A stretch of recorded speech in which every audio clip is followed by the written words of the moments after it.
Hello नमस्कार, आप सभी का मोस्ट वेलकम है अपनी इस YouTube channel Shri online study पर।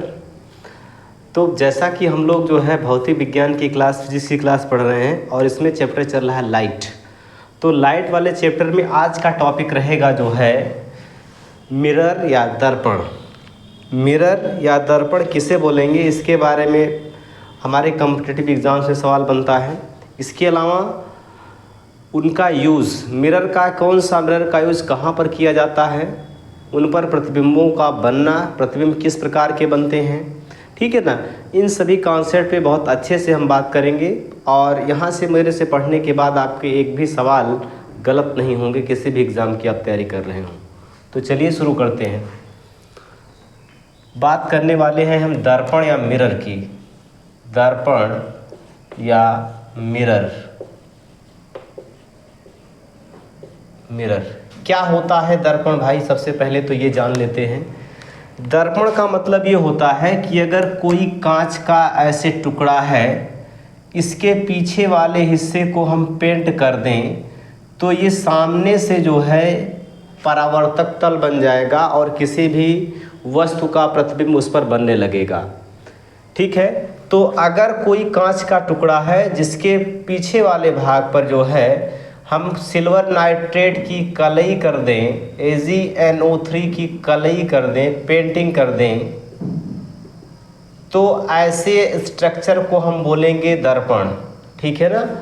ऐसे स्ट्रक्चर को हम क्या बोलेंगे, दर्पण।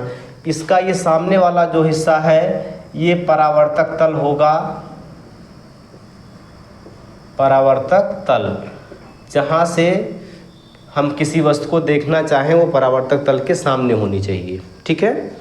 चलो, तो सबसे पहला सवाल ये बनता है कि दर्पण बनाने के लिए किसका यूज किया जाता है। तो दर्पण बनाने के लिए सिल्वर नाइट्रेट AgNO3 की पेंटिंग की जाती है। कांच होना चाहिए, ठीक है ना। ऐसे नॉर्मल हम देखेंगे तो कांच आर पार दिखता है, लेकिन अगर उसके पीछे जो है सिल्वर नाइट्रेट की पेंटिंग कर दी जाती है तो ऐसे स्ट्रक्चर को हम क्या बोलेंगे, ऐसी संरचना को हम कहेंगे जो है दर्पण, ठीक है भाई। चलिए, अब हम दर्पण के प्रकार की अगर बात करें कि दर्पण कितने प्रकार का होता है तो देखते हैं, ठीक है। दर्पण के प्रकार, दर्पण के प्रकार की अगर बात की जाए तो दर्पण दो प्रकार का होता है। कौन कौन सा होगा, एक होगा समतल दर्पण और दूसरा होगा गोलीय दर्पण। एक होगा समतल दर्पण, प्लेन मिरर जिसको बोलते हैं, और दूसरा होगा गोलीय दर्पण, स्फेरिकल मिरर, ठीक है ना। स्फेरिकल मिरर और ये जो है प्लेन मिरर, प्लेन मिरर, ठीक है। अब इसमें एक चीज़ और देखना है कि इनको हम अलग कैसे किए, किसके आधार पर अलग किए।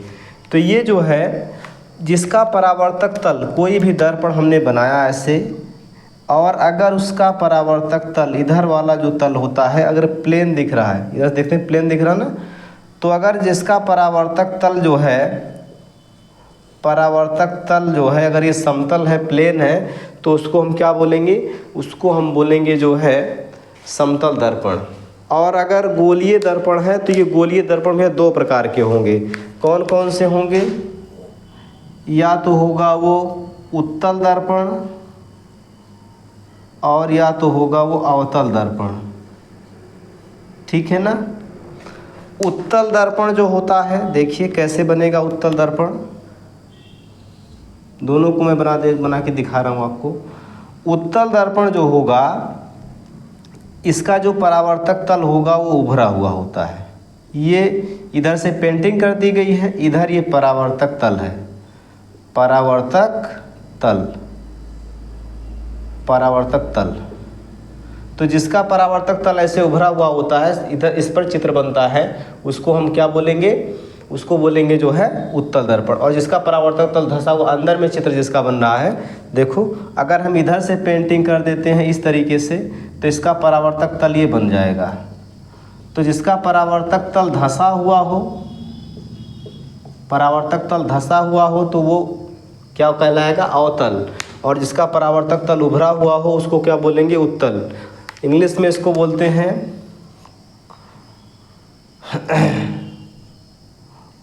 कॉन्वेक्स और इसको बोलते हैं कॉनकेव। ठीक है, कॉन्वेक्स और कॉनकेव। चलिए आगे हम बात करेंगे इसमें कि इनका यूज़ क्या है और यहाँ से क्या क्या सवाल बनते हैं। ठीक है, तो इतनी बातें आप लोगों को समझ में आ गई होंगी। चलिए आगे बढ़ते हैं।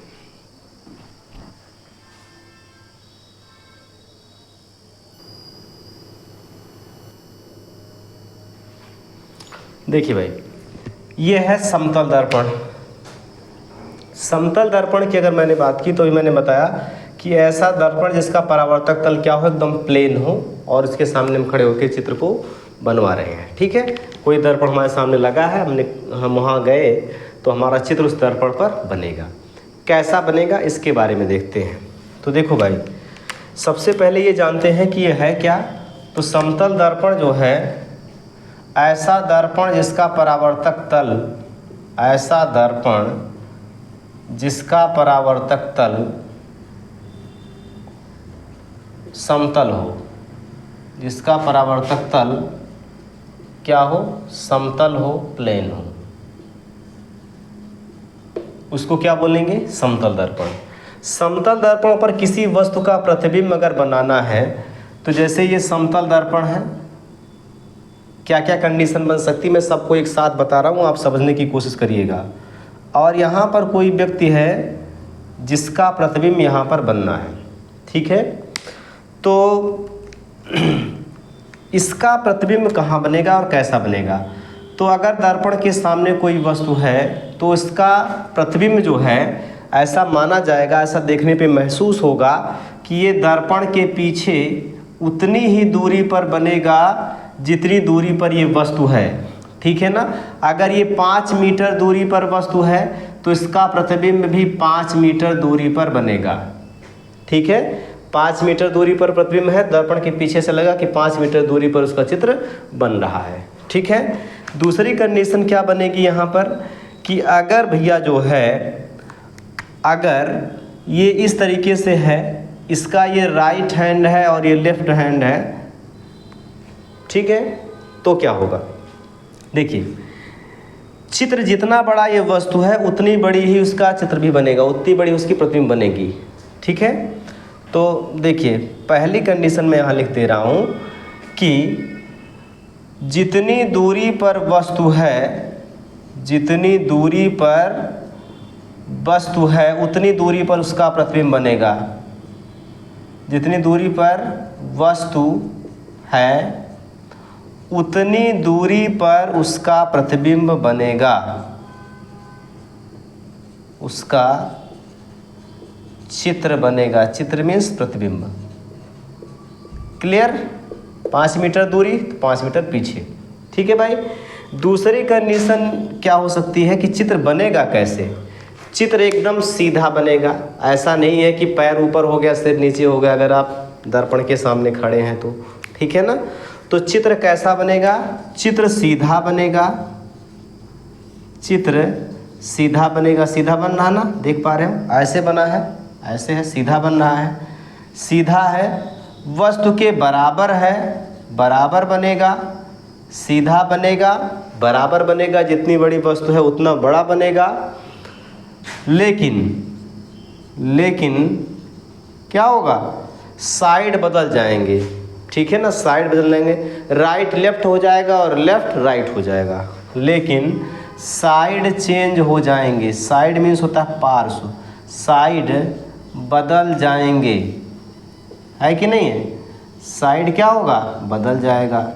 ठीक, और क्या कंडीशन बन सकती है, और कंडीशन में दिखा दे रहा हूँ आपको। तीसरी कंडीशन क्या बनेगी, तीसरी कंडीशन ये बनेगी, अगर जैसे मान लीजिए ये वस्तु जो है इस दर्पण की ओर v वेग से जा रही है, v वेग से जा रही है दर्पण की ओर, तो ऐसा लगेगा कि इसका जो ये चित्र है इससे दुगनी स्पीड से 2v वेग से इसकी ओर आता हुआ प्रतीत होगा। मान लीजिए ये 10 मीटर प्रति सेकंड की दर से इसकी ओर भागे जा रहे हैं। 10 किलोमीटर प्रति घंटा की स्पीड से जा रहे हैं, तो इसका जो चित्र होगा वो कितनी तेज़ी से आएगा, 20 मीटर प्रति सेकंड की स्पीड से इसकी ओर दौड़ता हुआ आएगा। ठीक है ना। तो अगर क्या कंडीशन बनी, अगर v वेग से कोई वस्तु दर्पण की ओर जा रही है, कोई वस्तु समतल दर्पण की ओर जा रही है, ठीक है, समतल दर्पण की ओर जा रही है, तो उसका चित्र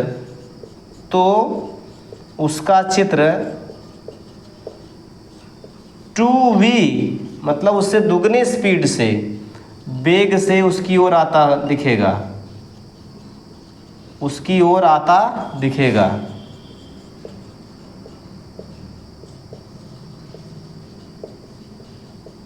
ठीक है, आई बात समझ में। इतनी चीज़ें हो गई। समतल दर्पण में हमने ये देखा कि समतल दर्पण क्या होता है, जिसका परावर्तक तल प्लेन हो, समतल हो, उसको बोलेंगे समतल दर्पण। समतल दर्पण पर किसी वस्तु का प्रतिबिंब कैसे बनता है, तो समतल दर्पण पर किसी वस्तु का प्रतिबिंब जो है, वस्तु जितनी दूरी पर है उतनी दूरी पर बनेगा, सीधा बनेगा, आभासी बनेगा, केवल साइड चेंज हो जाएंगे, लेफ्ट राइट और राइट लेफ्ट हो जाएगा, केवल साइड क्या होंगे, चेंज हो जाएंगे। अगर आप v वेग से जो है, v वेग से इस दर्पण की ओर आ रहे हैं, तो आपका चित्र 2v वेग से इसकी ओर आता हुआ प्रतीत होगा। ठीक है, तीसरी कंडीशन हो गई है। चौथी कंडीशन क्या बनती है कि अगर मान लीजिए आपकी लंबाई 6 फीट है और आपको अपना पूरा चित्र देखना है दर्पण में, तो दर्पण की लंबाई कितनी होनी चाहिए, 3 फीट। ठीक है, एक और कंडीशन बनती है कि वस्तु की पूरी लंबाई देखने के लिए, वस्तु की पूरी लंबाई देखने के लिए, लंबाई देखने के लिए क्या हमने लिख दिया, देखने के लिए जो है दर्पण वस्तु का आधा होना चाहिए, वस्तु का 1/2 होना चाहिए। जैसे अगर आपकी लंबाई 6 फीट है, अगर वस्तु 6 फीट की है, तो पूरा चित्र देखने के लिए दर्पण कितना होना चाहिए, 3 फीट का। कितना होना चाहिए, 3 फीट का, तब आप पूरा चित्र अपना देख पाओगे। ठीक है, 5 फीट लंबाई है तो इसका मतलब 2.5 फीट का दर्पण होना चाहिए, जिसमें आप पूरा का पूरा अपना चित्र देख पाए।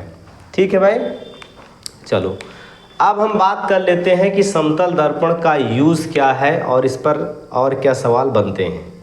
ठीक है, तो हम इसका यूज़ देखते हैं कि समतल दर्पण का यूज़ क्या क्या होता है और यहाँ से सवाल क्या बन सकते हैं। ठीक है, तो इसका यूज़ देखिए, इसका उपयोग देखिए। समतल दर्पण का उपयोग,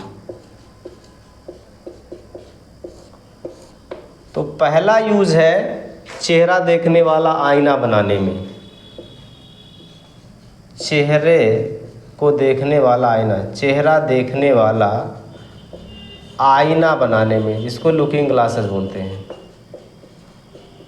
आईना। ठीक है, अगला क्या हो सकता है, पेरिस्कोप, पनडुब्बियों में लगा होता है पेरिस्कोप, पेरिस्कोप बनाने में। जैसे पनडुब्बी इस तरीके से चल रही है, पनडुब्बी है तो यहाँ पानी भरा हुआ है, तो यहाँ बाहर की चीज़ों को देखने के लिए एक ऐसे नली लगी होगी। ठीक है ना, और इस नली में जो है यहाँ पर एक, यहाँ पर दर्पण लगा देंगे और एक यहाँ पर लगा देंगे। ठीक है, तो यहाँ से कोई वस्तु का जो चित्र होगा, यहाँ से कोई वस्तु का चित्र पहले यहाँ बनेगा और फिर यहाँ बनेगा, यहाँ पर बैठा हुआ आदमी उसको देखेगा। तो ये कौन सा दर्पण होता है, समतल दर्पण। ठीक, तो इसको हम लिख सकते हैं पेरिस्कोप बनाने में, पेरिस्कोप बनाने में। पेरिस्कोप का यूज कहाँ होता है, पनडुब्बी में, पेरिस्कोप बनाने में। ठीक, तीसरा यूज कहाँ पर होगा भाई, तीसरा यूज होता है, खिलौना होता है जिसको बोलते हैं बहुरूपदर्शी, क्लेडोस्कोप, बहुरूपदर्शी बनाने में। बहुरूपदर्शी, जिसको कैलेडोस्कोप बोलते हैं, कैलिडोस्कोप बनाने में। ठीक, अगला क्या हो सकता है? ये 3 यूज मेनली इसके देखे गए हैं। ये 3 प्रकार के यूज जो है समतल दर्पण के देखे गए हैं। ठीक है, और एक बात इसको याद जरूर रखिएगा कि समतल दर्पण पर किसी वस्तु का जो प्रतिबिंब बनता है ये कैसा बनता है? तो इस पर किसी वस्तु का प्रतिबिंब सीधा बन रहा है, देख रहे हो ना, यहाँ पर सीधा ही बन रहा है। सीधा बनता है, आभासी बनता है, आभासी, अरे भाई, आभासी बनता है और वस्तु के बराबर बनता है। ठीक है, सीधा बनेगा, आभासी बनेगा और वस्तु के बराबर बनेगा। ये भी सवाल पूछा जा सकता है। ठीक, दर्पण कितना होना चाहिए अगर पूरी वस्तु की लंबाई देखनी है? तो वस्तु की लंबाई का आधा। ठीक है, तो ये बहुत महत्वपूर्ण है समतल दर्पण, यहाँ से भी सवाल बनते हैं। कल हम लोग गोलीय दर्पण के बारे में बात करेंगे। गोलीय दर्पण में उत्तल और अवतल इनके बारे में बात करना है। ठीक है, तो आज के लिए इतना रखिए, बाकी मिलते हैं कल की क्लास में। थैंक यू सभी को।